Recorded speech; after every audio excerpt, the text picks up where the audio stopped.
Hello, સ્વાગત છે તમારું એક નવા જ વિડીયોમાં. આજે આપણે વિડીયોમાં ચર્ચા કરશું કે સપોર્ટ અને રેઝિસ્ટન્સ કઈ રીતે કામ કરે છે, કોને સપોર્ટ કહેવાય અને કોને રેઝિસ્ટન્સ કહેવાય. બરાબર.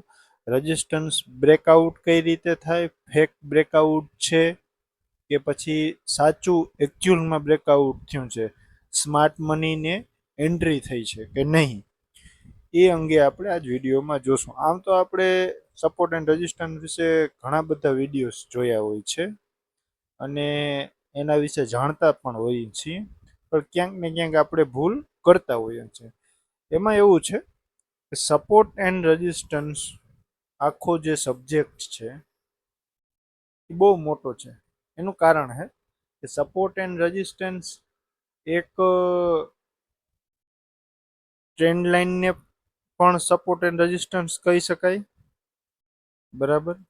પછી હોરિઝોન્ટલમાં પણ સપોર્ટ એન્ડ રેઝિસ્ટન્સ હોઈ શકે અને કોઈ પેટર્નમાં પણ સપોર્ટ એન્ડ રેઝિસ્ટન્સ હોઈ શકે.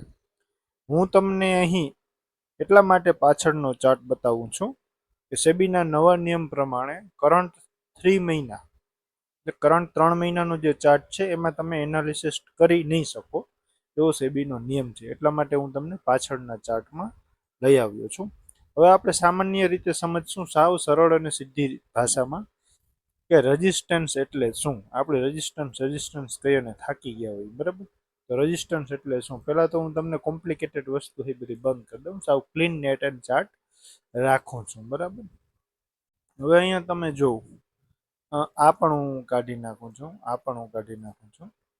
આ બધી વસ્તુ કાઢી નાખું ને તો તમને જોવાનું ખ્યાલ આવે અને હકીકતમાં વસ્તુ શું છે એનો ખ્યાલ આવશે. બરાબર. હવે આપણે વાત કરતા હતા કે રેઝિસ્ટન્સ એટલે શું અને સપોર્ટ એટલે શું. બરાબર. હવે રેઝિસ્ટન્સ એટલે એક એવું લેવલ કે જ્યાંથી પ્રાઇસ વારે વારે રિજેક્શન આવતું હોય, ત્યાંથી પ્રાઇસ પડતી હોય, એને કહેવાય રેઝિસ્ટન્સ. તમે અહીં જોશો તો 5 જૂનના પ્રાઇસ એક લેવલ ઉપર જાય છે. આ લેવલ તમને અહીં હું બતાવું. 5 જૂનના પ્રાઇસ અહીં જાય છે. બરાબર. અહીંથી રિજેક્ટ થઈ ફરી એક વખત એને પ્રાઇસ આ લેવલને એટેન્ડ કરે છે, ફરી ત્યાંથી ડ્રોપ થઈ છે, પ્રાઇસ ફરી એક વખત અહીંયા એટેન્ડ કરે છે આ લેવલને, ફરી પ્રાઇસ ડ્રોપ થઈ છે, ફરી એક વખત આ લેવલને એટેન્ડ કરે છે પ્રાઇસ, ફરી ત્યાંથી ડ્રોપ થાય છે અને પછી જ્યારે નેક્સ્ટ વખત એટલે કે ચોથી વખત પ્રાઇસ જ્યારે આ લેવલને એટેન્ડ કરે છે ત્યારે એક બ્રેકઆઉટ આવે છે. હવે આ બ્રેકઆઉટ સાચું છે કે પછી ખોટું, એટલે કે કોઈ ઓપરેટર દ્વારા નથી કરવામાં આવ્યું ને, એમ સાચું છે કે ખોટું એ કઈ રીતે ચેક કરવું, ચાલો એ પણ આપણે જાણી લઈએ. જ્યારે આ બધી વસ્તુ તમે જોઈ ને, મેં તમને કીધું એવી રીતે કોઈ એક ચોક્કસ લેવલ ઉપરથી જ્યારે પ્રાઇસ ટચ કરી અને નીચે આવતી હોય, વારે વારે એ જ લેવલ ઉપરથી નીચે આવતી હોય ટચ કરીને, તો એનું રેઝિસ્ટન્સ થયું કહેવાય. બરાબર. જેને આપણે આર કહેતા હોઈએ છીએ. બરાબર. હવે બ્રેકઆઉટ થયું ને ત્યારે તમે જોશો ને તો વોલ્યુમ છે ને એ આ બધા પડવાના વોલ્યુમ પછીના જે વોલ્યુમ છે ને એના પછી એવરેજ વોલ્યુમ થોડુંક વધારે હતું. પાછળના 3 દિવસમાં વોલ્યુમ તમને એવરેજથી વધારે જોવા મળેલ નહોતું. બરાબર. એટલે એવરેજ વોલ્યુમથી થોડુંક તમને વધારે જોવા મળ્યું. બીજા નંબરમાં નેક્સ્ટ દિવસે તમને એકદમ વધારે વોલ્યુમમાં શેર ટ્રેડ થતો જોવા મળ્યો. ઓલમોસ્ટ 9% તમને અહીં જોવા મળશે ટ્રેડ, કે જે બ્રેકઆઉટ પછીની એક રેલી છે. બરાબર. તો આ જે છે એ સ્માર્ટ મનીનું બ્રેકઆઉટ થયેલું છે રેઝિસ્ટન્સ, એવું આપણે કહી શકીએ. હવે જ્યારે જ્યારે બ્રેકઆઉટ થયેલું રેઝિસ્ટન્સ હોય એ પછી રેઝિસ્ટન્સ નથી રહેતું, એ પછી સપોર્ટનું કામ કરે છે.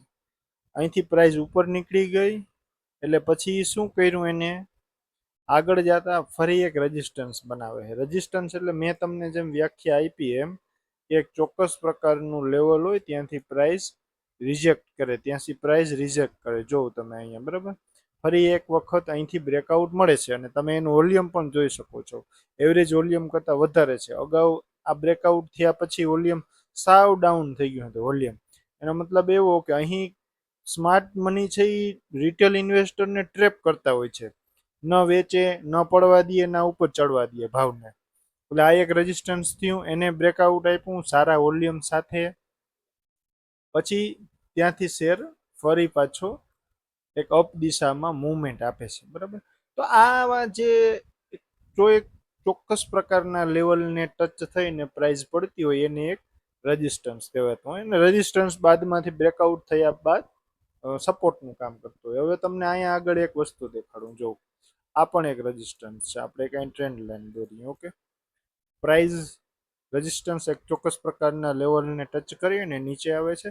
સેમ ઘણા દિવસ કોન્સોલિડેટ ઝોનમાં છે. આને કોન્સોલિડેટ ઝોન કહેવાય. કોન્સોલિડેટ ઝોન કહી શકો, એક્યુમ્યુલેશન કહી શકો. એટલે કે એક ચોક્કસ પ્રકારના લેવલ પાસે પ્રાઇસ નથી તો નીચે જતી એકદમથી, કે નથી તો બ્રેકઆઉટ કરતી, નથી બ્રેકડાઉન કરતી બરાબર. ત્યાં ને ત્યાં પ્રાઇસ ફર્યા કરે છે, પછી બ્રેકઆઉટ આવે છે. હવે તમે અહીંયા જોશો ને તો પ્રાઇઝે આવો ક્યાંય સિનેરિયો તમે જોયો નહીં હોય. અહીં બ્રેકઆઉટ આપ્યું બહુ સારામાં સારી હેલ્ધી કેન્ડલ સાથે, અહીં બ્રેકઆઉટ આપ્યું બહુ સારામાં સારી હેલ્ધી કેન્ડલ સાથે, અહીં બ્રેકઆઉટ થયું છે પણ થયું છે શું, વોલ્યુમ સારું છે, વોલ્યુમ એવરેજ વોલ્યુમ કરતાં વધારે છે. પણ આ જે વસ્તુ છે, આ જે વીક છે એ કાંઈક તમને કહે છે. આ જે વીક છે, એક સેકન્ડ હું આ બધું એકવાર ડિલીટ કરી નાખું. આ જે વીક છે એ શું કહે છે તમને ખબર છે, કે બાયર કરતાં સેલરનું પ્રભુત્વ અહીં વધારે છે. ભલે વોલ્યુમ સારામાં સારું છે, વોલ્યુમમાં કોઈ પ્રોબ્લેમ નથી, પણ વોલ્યુમ તો એવું છે કે બંને બાજુ જઈ શકે.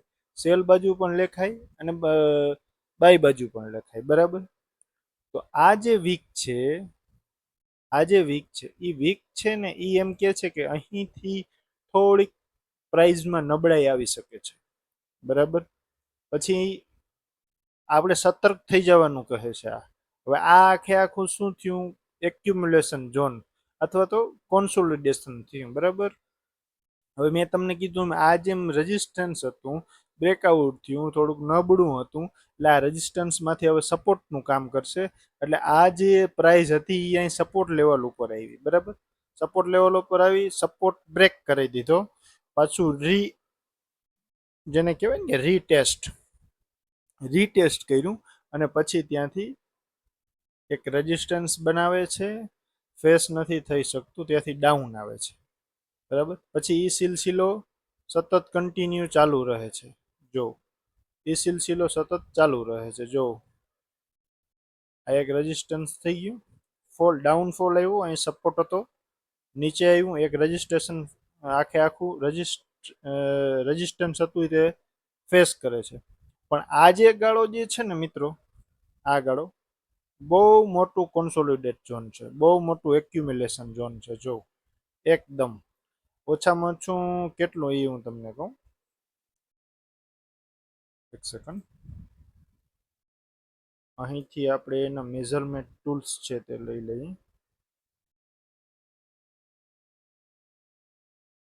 52 દિવસ નો એક આખો ઝોન બને છે. 52 દિવસ એટલે ઓલમોસ્ટ 4 મહિના જેવું થાય. એનું કારણ છે કે એક મહિનામાં આપણે છે ને 20 દિવસથી નીચે 19-20 દિવસ જ ટ્રેડિંગ સેશન દિવસ હોય બરાબર. એટલે હું તમને 4 મહિનાનું કહું છું, 3-3.5 મહિના જેવું સમથિંગ લેખો. પછીનું જે બ્રેકઆઉટ આવે છે, હવે તમારે છે ને આને કન્સિડર આ રીતે કરી શકો. પછી તમે આને આમ અહીંયા પકડો ને કે ભાઈ આ છે લેવલ આપણનું, આ રેઝિસ્ટન્સ જ્યારે બ્રેક થાય ત્યારથી પ્રાઇસ લ્યો તો તમે ગલત, તો તમે ખોટા પડી શકો છો. પછી તમારે આ એક્યુમ્યુલેશન ઝોન છે ને એને પકડવું પડે. આ એક્યુમ્યુલેશન ઝોનની ઉપર જ્યારે પ્રાઇસ નીકળે છે ત્યારનું જે વોલ્યુમ છે એ તમે જો, એકદમ સારામાં સારું વોલ્યુમ અહીંયા સારું જ આવ્યું હતું બરાબર. અને આ જે આખું છે ને લિક્વિડિટી એરિયા છે, બાયરની લિક્વિડિટી એરિયા છે, એ બહુ સારી છે. એક વખત અહીંયા પણ એને આપી હતી. આ જે લિક્વિડિટી જે ઝોન કહેવાય છે ને, ત્યાંથી પ્રાઇસ ઉપર જવાના ચાન્સીસ રહે ખરા એમ, બરાબર. એની આજુબાજુ પ્રાઇસ આવી અને પછી ત્યાંથી એક ચેન્જીસ આવી શકે ખરો એવું ચાર્ટ, ઓલમોસ્ટ ચાર્ટ બતાવે છે. ચાર્ટ જોવાના બધા નજરિયા, બરાબર. એટલે આ એક ઝોન થયો, બરાબર. તમને સમજાય નહીં તો કોમેન્ટમાં જણાવજો કે ભાઈ હજી સારી રીતે સમજાવો, સરળ ભાષામાં સમજાવો. જો સમજાય તો પણ કોમેન્ટ કરજો કે ભાઈ વ્યવસ્થિત સમજાય છે, તમે આ રીતે ચાલુ રાખો, બરાબર. પછી એક બીજો હું તમને એક રામબાણ ચાર્ટ શીખવાનો એ ઓલો આપીશ નુસ્ખો, કે કઈ રીતે શીખાય. પછી ચાર્ટ છે ને એ આપણે, તમે બીજા ઘણા વિડીયો જોઈએ છે ને એમાં કહેતા હશે કે રિપીટ કરે છે, ભૂતકાળ રિપીટ કરે છે. ચાર્ટ છે ને એ એક ભૂતકાળને ભવિષ્યમાં પુનરાવર્તન કરવાની જ વસ્તુ છે, એનું જ નામ ચાર્ટ છે. હું તમને આગળ ધીરે ધીરે લઈ જાઉં એટલે તમને ખ્યાલ આવી જશે, બરાબર. હવે તમે અહીં જોયું, આ શું હતું? એક એક્યુમ્યુલેશન ઝોન હતું, બરાબર. બ્રેકઆઉટ થયું સારા વોલ્યુમ સાથે. પછી અહીંથી પ્રાઇઝની એક આ રેલી આવી, બરાબર. પછી આ એક્યુમ્યુલેશન ઝોન 1, પછી અહીં પાછું શું થાય છે? એક્યુમ્યુલેશન ઝોન આવે છે. આ એક્યુમ્યુલેશન ઝોન 2. બની શકે કે આના કરતાં આની રેલી ઓછી હોઈ શકે અને વધારે હોઈ શકે, અને તરત એક્યુમ્યુલેશન ઝોન પણ આવી શકે, બરાબર. હવે આપણે જોઈએ આગળ. પછી શું થાય છે? ફરીથી એક્યુમ્યુલેશન ઝોન, એક સેકન્ડ, ફરીથી એક્યુમ્યુલેશન ઝોન આવે છે. આ ત્રીજા નંબરનું એક્યુમ્યુલેશન ઝોન, આ બીજા નંબરનું, આ પહેલા નંબરનું. Okay, done. હવે ક્યાંકથી કંઈક લોક તો થાય છે પણ મને નથી આવડતું, વાંધો નહીં, હાલો. આ એક્યુમ્યુલેશન ઝોન છે ત્રીજા નંબરનું, સારામાં સારું બ્રેકઆઉટ છે, બરાબર. લાઇટનો ઇસ્યુ છે એટલા માટે આમ થતું હોય છે.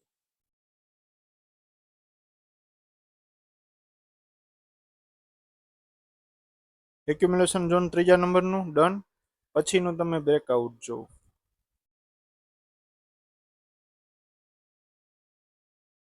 પ્રાઇઝ ઊભું રહેવાનું નામ નથી લેતું, એવું સારામાં સારું બ્રેકઆઉટ છે આ, બરાબર. આ એક્યુમ્યુલેશન ઝોન આપણો હતો, ને જો હું બતાવું તમને અહીંથી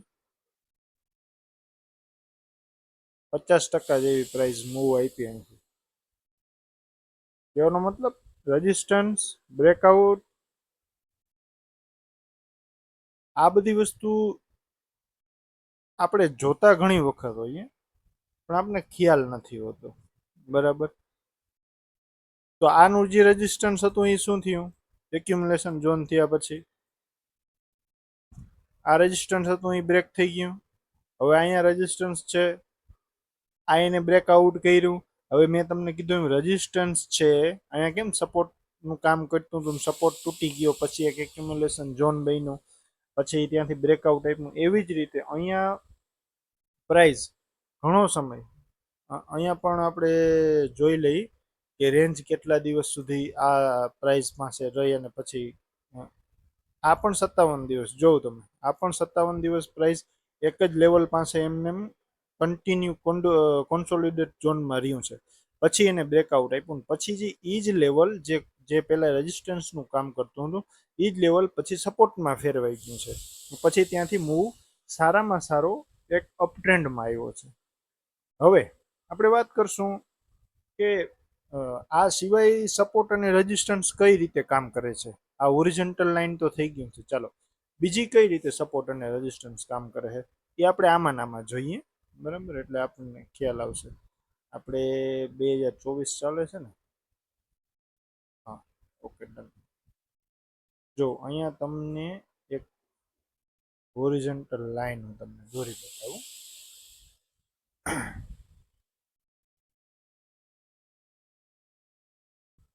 આ એક પર્ટિક્યુલર હોરિઝોન્ટલ લાઈન છે, ઓકે. હવે આ છે ને એ હોરિઝોન્ટલ લાઈન, તમે એને ટ્રેન્ડ લાઈન કહી શકો. ટ્રેન્ડ લાઈન છે ને એ એક રેઝિસ્ટન્સ લાઈન કહી શકો. આપણે ખબર નથી હોતી એટલા માટે આપણને એવું થાય છે, બરાબર. જેવી પ્રાઇસ એની નજીક જાય છે જેવી પ્રાઇસ એની નજીક જાય છે એટલે પડે છે, જેવી નજીક જાય છે એટલે પડે છે, નજીક જાય છે એટલે પડે છે, નજીક જાય છે એટલે પડે છે, બરાબર. હવે પેલા એને તમે ટ્રેન્ડ લાઈનમાં પણ રેઝિસ્ટન્સ આવી શકે, પછી એમાં એક એવો સમય હશે, એક એવો વિભાગ હશે કે જ્યાં હોરિઝોન્ટલનું પણ રેઝિસ્ટન્સ કામ કરતું હોય છે અને ઉપરનો સપોર્ટ હોય. જો તમે આ જોશો, આ એક સપોર્ટ એરિયા છે અહીંયા સુધી, અહીંયા તમે ટ્રેન્ડ લાઈન દોરી, જે એક રેઝિસ્ટન્સ છે, અહીંયા એક સપોર્ટ છે. હવે અહીંથી છે ને આ એક રેઝિસ્ટન્સ થઈ ગયું પાછું, બરાબર. આ એક રેઝિસ્ટન્સ થઈ ગયું, એક ઓરિજિનલ રેઝિસ્ટન્સ થઈ ગયું. હવે આ ઓરિજિનલ રેઝિસ્ટન્સ છે એ ફેસ કરે છે પ્રાઇસ, ધીરે ધીરે એક ટ્રેન્ડ લાઇનની તરફ આવે છે. અહીંયા તમે જોશો ને અહીંથી આ વિભાગમાં, તો એમાં વોલ્યુમ છે ને હાવ નહીવત થઈ ગયું છે. આ આપણો વોલ્યુમ વાળો વિભાગ છે, સાવ નહીવત વોલ્યુમ થઈ ગયો. એનો મતલબ એવો કે એ સૂચવે છે કે અહીંથી કાંઈક મોટું કરવા જઈ રહ્યું છે, બરાબર. પછી બ્રેકઆઉટ કરી અને આગળ કેમ નથી જઈ શકતું, પછી શું કામ પડે છે, એની પાછળના કારણો કેન્ડલ હોઈ શકે, કેન્ડલ સ્ટિક હોઈ શકે, બરાબર. જે બેરિશ કેન્ડલ હોય છે એનો પણ અમુક હિસાબે એ પડતી હોય છે.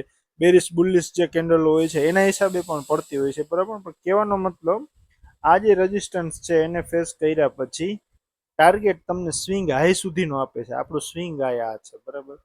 જો આ જે છે ને અહીં સુધી તમને એ ટાર્ગેટ ઓલમોસ્ટ આપે છે. એટલે એ ટાર્ગેટ કેટલો થશે હું તમને એ પણ બતાવું. આ બ્રેકઆઉટ, ધારો કે અહીંથી કોઈ એન્ટ્રી લીધી, તેથી ના લઈ શકે તો કોઈ રીટેસ્ટમાં લે, તો ઓલમોસ્ટ 12% તમને 2 દિવસમાં આપે છે. 12% એટલે મહિનાનું રિટર્ન હોય છે મિત્રો, યાદ રાખજો, મહિનાનું રિટર્ન હોય છે, તમને 2 દિવસમાં આપે છે. તો આ રીતે તમે સપોર્ટ અને રેઝિસ્ટન્સને ડ્રો કરી શકો, આઈડેન્ટિફાઈ કરી શકો. અને આ શીખવાનો એક જ માત્ર રામબાણ ઉપાય છે, પ્રેક્ટિસ, પ્રેક્ટિસ ને પ્રેક્ટિસ. ખુદને તમે પ્રશ્ન કરો કે આ કેમ થયું, આ શું કામ થયું, એવી ને એવી પેટર્નો શોધો બીજા ચાર્ટમાં, જેના હિસાબે તમને પ્રેક્ટિસ કરવાનો વધારે મોકો મળે. ગૂગલમાં સર્ચ કરો અને ઓપ્શન ફ્યુચરને તમે તડકે મૂકી દો. જો તમારે શેર માર્કેટમાં કાયમી માટે સ્ટ્રગલ ન કરવું હોય અને પ્રોફિટેબલ રહેવું હોય ને, તો સ્ટોક પકડો, ગમે એ સ્ટોક પકડો. આપણે કોઈ સ્ટોક રિકમેન્ડેશન નથી કરતા, માત્ર ને માત્ર શીખવાડવા માટે જ હું તમને આ વસ્તુ કરું છું, બરાબર. તો આ રીતે કંઈક સપોર્ટ અને રેઝિસ્ટન્સ આપણે ડ્રો કરી શકીએ.